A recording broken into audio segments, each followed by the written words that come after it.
अध्यक्ष तसंच आदिलाबाद जिल्ह्याचे अध्यक्ष सेक्रेटरी तसंच आसिफाबाद जिल्ह्याचे अध्यक्ष सेक्रेटरी नारायण कुंजारे गोडके महाराज भगवान पाटील यांनी गावचे पाटील सातत्यानं या प्रोग्राममध्ये सहभाग व्हावा।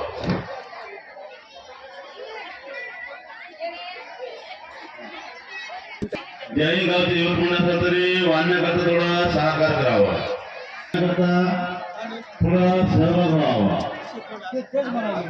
अध्यक्ष समजा हा प्रोग्राम मध्ये सहभाग व्हावा। आमचे मुख्य संस्थांचे ट्रेजर मागाडे प्रकाश